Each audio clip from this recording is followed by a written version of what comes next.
Now you will hear an extraordinary testimony about a spiritual journey that challenges us to think deeply about what truly matters in life. This story reveals how meaningful connections can heal old wounds even in our darkest moments. It was shared by one of our viewers. Listen with an open heart. Hi, my name is Eliza Mitchell, and I'm recording this in 2025 from my apartment in Chicago. I guess you could call this my testimony, though not the kind I grew up giving in church. This is the story of what happened when I walked away from faith and what came after. I never thought I'd be facing death at 27, but here we are. I want to share this while I still can. I grew up in Mapleton, Iowa, population 3,462, the kind of town where everyone knows your business before you do. Our church wasn't just a Sunday thing, it was everything. My father, Richard Mitchell, served as an elder at New Covenant Fellowship for 20 years. My mother taught Sunday school and led the women's prayer group. My brothers James and Matthew and my sister Ruth and I were the model Christian family, at least on the outside. From the moment I could talk, I was taught that obedience was the highest virtue. Women were to be modest, submissive, and pure. No makeup, no secular music, no movies rated above PG, no dating, only courtship with parental approval. Our clothes were inspected for hemlines and necklines. 3-inch rule, they called it. Nothing could be more than 3 inches above the knee or below the collarbone. Questions weren't welcome in our house or our church. The devil plants doubts, Pastor Wilkins would say during his 3-hour sermons. A questioning mind is a rebellious heart. I remember asking at 14 why women couldn't be pastors. My father's study Bible came down so hard on the table that my mother's china rattled in the cabinet. Because God ordained it so, he said. That was always the answer. God ordained it. End of discussion. I tried. Lord knows I tried. I taught at Vacation Bible School. I sang in the worship band. I went on mission trips to Mexico where we'd build a schoolhouse and tell children they were going to hell if they didn't accept Jesus. I even agreed to meet with Thomas, the son of my father's fellow elder, for courtship when I was 21. Our dates consisted of sitting in my parents' living room discussing Bible verses while my mother hovered nearby. After 6 months, I couldn't do it anymore. Thomas wanted a wife who would homeschool their future children and submit to his authority in all things, as God intended. My father didn't speak to me for 2 weeks after I ended things, but I kept going through the motions. I stayed because leaving meant losing everything. My family, my community, my entire identity. Until that Sunday in April, 2024. Pastor Wilkins was giving a sermon about the homosexual agenda and how we needed to fight against it. He called it an abomination, a sickness, a choice that led straight to eternal damnation. And sitting 3 rows ahead of me was Mrs. Henderson, our town librarian, silently crying while her husband stared straight ahead. Their son had come out the month before. He'd moved away after Mr. Henderson told him not to come back until he'd prayed away this perversion. Something just broke inside me. I stood up in the middle of that sermon. I didn't plan to. My body just moved of its own accord. I walked down that center aisle, past the shocked faces, past Mrs. Henderson with her tear-stained cheeks, past the altar where I'd been baptized at 8 years old. I pushed open the heavy wooden doors and stepped into the April sunshine. My father followed me to the parking lot. His face was that dangerous shade of red I'd learned to fear as a child. "Eliza Jean Mitchell," he hissed, grabbing my arm. "You get back in there right now and apologize to the congregation for this display." I pulled away from him. For the first time in my life, I looked him in the eye and said no. "If you leave now," he said, "don't bother coming back." The thing is, in that moment, I felt such relief, like I could finally breathe after being underwater my whole life. "I won't," I said, and I got in my car and drove away. 2 days later, I'd packed everything I owned into my Honda Civic. I had $7,322 saved from my job at the town library. I'd been secretly applying for positions in Chicago for months, never really believing I'd have the courage to leave. but I had an interview at a small publishing house and a college friend who said I could crash on her couch until I found a place. The first few months were hard, harder than I'd expected. My mother called daily, crying and quoting scripture about the prodigal daughter. My father got on once to tell me I was breaking my mother's heart, and God would not be mocked. My sister Ruth, only 18, wasn't allowed to speak to me at all. My brothers tried to mediate at first, but eventually the calls became less frequent. "We're praying for your return to the path," became my mother's sign-off. I'd hang up and cry until I couldn't breathe, then put on mascara and go to work like nothing was wrong. But slowly, I built a life. I got the job at Lakeside Publishing as an editorial assistant. I found a tiny studio apartment in Rogers Park that I could almost afford. I made friends who didn't care what I believed or didn't believe. I went on dates with men my parents would never approve of. I wore red lipstick and skirts above the knee. I stayed out late on Saturday nights dancing and slept in on Sundays. For the first time in my life, I felt free. Free to question, to explore, to decide for myself what I thought about God and faith and morality. Then came the headaches. At first, I blamed the computer screen, the long hours, the cheap wine. But they got worse. Blinding pain that made me vomit. Dizziness that had me grabbing walls to stay upright. My new friend Sophia finally insisted on driving me to a doctor when I couldn't remember her name mid-conversation. "This isn't normal, Eliza," she said, her face tight with worry. I still remember the exact moment everything changed. Dr. Patel looking at my scan, his face grave. Calling in another doctor. The careful way they sat me down. "I'm afraid there's a mass," he said, pointing to a bright spot on the image of my brain. "Given its location and appearance, we're concerned it's a high-grade glioma." Words like aggressive, and treatment options, and difficult prognosis floated around me. I checked the date on my phone as I sat in that sterile office. September 15th, 2024. Exactly 1 year since I'd walked out of New Covenant Fellowship. 1 year to the day.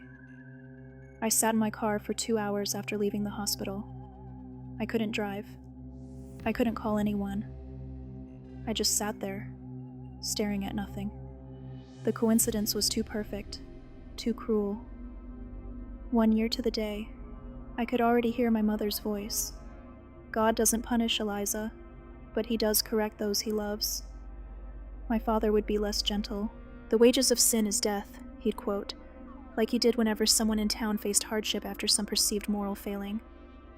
I finally called Sophia. She came immediately, drove me home, and stayed the night. She held me while I cried and didn't try to offer empty platitudes. The next day, we researched specialists together. Within a week, I had appointments with 3 different neuro-oncologists. They all said variations of the same thing. The tumor was aggressive. Its location made surgery extremely risky. Radiation and chemotherapy might buy me time, but the prognosis was poor. 6 to 12 months, Dr. Lee said gently. Maybe 18 with aggressive treatment, but quality of life becomes a consideration. I didn't tell my family at first. I couldn't bear the thought of their reaction. Would they see it as divine retribution? Would they use my illness to try to pull me back into the fold? I started treatment alone. The side effects were brutal. Hair loss I expected. The constant nausea, bone-deep fatigue, and cognitive issues were harder. I took medical leave from work. My health insurance covered some costs, but the bills piled up quickly. It was Sophia who finally convinced me to call home. "You don't have to face this alone, Eliza," she said. "And you don't have to accept their interpretation of what's happening. This isn't punishment. It's just terrible, terrible bad luck." So I called. My mother answered on the second ring, like she'd been sitting by the phone waiting. "Eliza," her voice was cautious. "It's good to hear from you." I tried to speak but started crying instead. "What's wrong?" she asked, alarm replacing caution. "Are you hurt?" "I'm sick, Mom," I managed to say. really sick. I told her everything. The diagnosis, the prognosis, the treatments. She was silent for so long I thought we'd been disconnected. Then I heard it, the soft sound of her crying. "I'm coming to you," she said finally. "Right now. Today." My father didn't come with her. I hadn't expected him to, but Ruth did. My baby sister, now 21, defied our father to be with me. My mother gasped when she saw me. I'd lost 20 pounds. My head was mostly bald from the radiation. There were dark circles under my eyes that no amount of concealer could hide. "Oh, my baby girl," she whispered, and held me like I was small again. Ruth just stood there awkwardly until I opened my arm to include her. Then she broke down completely. The first few days were tense. My mother kept starting to say something, then stopping herself. I knew what she wanted to ask. Was I ready to return to God now? Was I ready to repent? Instead, she cleaned my apartment. She cooked meals and froze them in individual portions. She came to my treatments and took meticulous notes. Ruth was more direct. "Do you think this is, because you left?" she asked one night while our mother was in the shower. "No," I said firmly. "I don't. Cancer isn't punishment, Ruth. It's just cells dividing wrong. But the timing, 1 year exactly, it's hard not to see something in that." "Coincidences happen," I said, though I'd had the same thoughts. "Do you think God is that petty? That cruel?" She didn't answer. I could see the conflict in her eyes, the doubt. Then my father showed up. It had been 3 weeks since my mother and Ruth arrived. He stood in my doorway, looking older than I remembered. More gray in his beard, deeper lines around his eyes. He didn't hug me. He looked at my thin frame, my scarf-covered head, and cleared his throat. "Your mother thinks I should be here," he said. Not exactly warm, but it was something. That night, after my mother and Ruth had gone to their hotel, he sat across from me at my small kitchen table. "I need to ask you something," he said. "Are you ready to come back to the Lord?" I'd known it was coming, but it still hurt. "Dad," I said carefully, "I'm dying. I'm not using that as an excuse to avoid hard conversations, but I don't have time for anything but truth now. And the truth is, I don't know what I believe anymore. I know I don't believe in a God who punishes people with brain tumors for leaving churches." His face hardened. "Pride has always been your sin, Eliza. Even now, you won't humble yourself." "Is that why you came? To tell me this is my fault?" "I came because you're my daughter," he said, his voice breaking slightly. "Because despite your choices, I love you." It wasn't much, but it was more than I expected. "Then just be my dad right now," I said. "Not my elder, not my spiritual guide. Just be my dad." He nodded stiffly. It was a start. The treatments weren't working as well as we'd hoped. By the 6-month mark, the tumor had grown despite everything we tried. My hair was starting to grow back in patches, but my strength was fading. I needed help with basic tasks now. My mother moved in permanently. My father visited weekly. My brothers came when they could. Ruth split her time between finishing college and being with me. My friends from my new life didn't abandon me either. They formed a schedule with my family, making sure someone was always with me. Sophia would bring takeout from restaurants I loved but couldn't visit anymore. My coworkers from the publishing house sent books and held my job open even though we all knew I wouldn't return. The most surprising development was how my worlds began to merge. My mother and Sophia, so different on the surface, bonded over their shared concern for me. My father had an unexpectedly deep conversation with my friend Marcus about theology, and while they didn't agree, they respected each other's perspectives. Ruth started questioning things she'd always accepted as truth. asking me late at night about how I'd found the courage to leave. As for me, I found myself thinking more about faith, but not in the way my parents might have hoped. I didn't return to church, but I did start praying again. Not the formal prayers of my childhood, but simple conversations with whatever might be out there listening. I read widely. The Bible, yes, but also Buddhist teachings, philosophy, poetry. I found comfort in unexpected places. One night during a particularly bad episode of pain, my father sat beside my bed holding my hand. "I've been thinking," he said slowly, "about what you said, about God not punishing people with brain tumors." He paused, struggling. "Maybe you're right." I squeezed his hand. It was the closest we'd come to understanding each other in years. The doctors gave me a choice when the last treatment failed. More experimental protocols with diminishing returns and increasing side effects, or hospice care. I chose hospice. I wanted whatever time I had left to be as present as possible. We had a party when I made the decision. Not a sad affair, but a celebration of the life I'd had. Friends and family together in my small apartment, sharing stories, laughing, crying. My father sat in a corner watching it all with bewildered interest. These were my people now. This was my community. Different from what he'd imagined for me, but real and valuable nonetheless. After everyone left, he sat beside me on the couch. "I need to apologize," he said formally. "When you left, I said things. Harsh things. I was afraid for your soul. I still am. But I was wrong to threaten you. Wrong to suggest God would punish you." "Thank you," I said simply. "I don't understand the choices you've made," he continued. "But I've seen how these friends love you, how they've cared for you. There's goodness there that I didn't want to see before."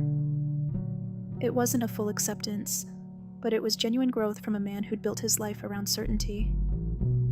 I have good days and bad days now. Today is a good one, which is why I'm recording this.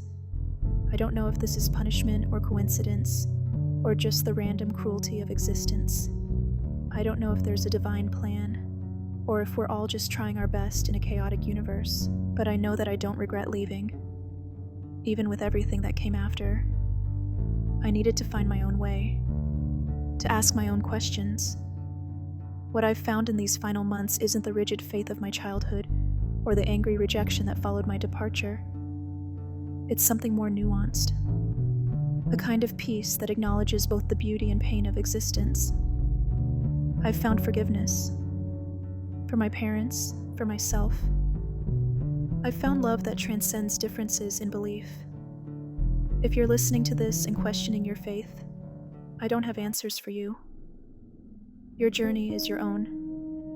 But I can tell you that whatever happens, whether you stay or go, believe or doubt, the most important thing is love. Not the conditional love I grew up with, but the messy, complicated, accepting love I found after. My name is Eliza Mitchell. I rejected my family's faith. I got sick. I'm dying at 27. But this isn't a cautionary tale. It's just my story. My brief, imperfect, beautiful life. And despite everything, I'm grateful for every moment of it. What resonated with you about this journey? Have you found deeper meaning through your own struggles? We invite you to share your stories at the email address in the description. May the Lord bless you with discernment to recognize His presence in both certainty and doubt.